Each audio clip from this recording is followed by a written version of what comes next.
Sizinlə yenə mən, nevroloq və neyromodulyasiya mütəxəssisi Leyla Şahbazova. Obsessiv fikirlər sadəcə olaraq fikir kimi görünsə də, bu bir neçə ciddi mexanizmin nəticəsində yaranır. Misal üçün, dopamin beynin frontal, yəni alın nahiyəsinin filtr mexanizmində iştirak edir və dopamin azaldığı halda bu mexanizm pozulur və nəticədə pasient fikri buraxa bilmir. Bütün fikirləri təhlükə kimi qəbul edir.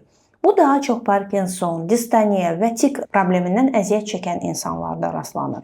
Və yaxud da ki, orbitofrontal korteks təhlükə mexanizmində iştirak edir və bu bölgənin aktivliyi, hiperaktivliyi nəticəsində hər bir şey təhlükə kimi qəbul olunur və pasient nəticədə deyir ki, bilmirəm niyə belə düşünürəm, amma özümü bu fikirdən saxlaya bilmirəm. Və yaxud da ki, limbik sistemin aktivliyi, yəni emosional yüklənmələr nəticəsində obsessiv düşüncələr daha tez yaranır. Bu daha çox miqren və epilepsiya pasientlərində ola bilər. Və eyni zamanda da serotonin dalğalanmaları buna səbəb ola bilər.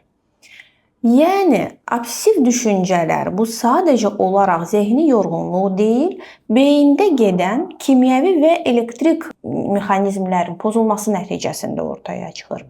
Və biz bunu aşkarladıqdan sonra artıq xüsusi dərmanlarla, neyromodulyasiya üsulları ilə, psixoterapiya ilə nəzarət altına qismən də olsa, bəzən tamamilə də olsa almaq olur.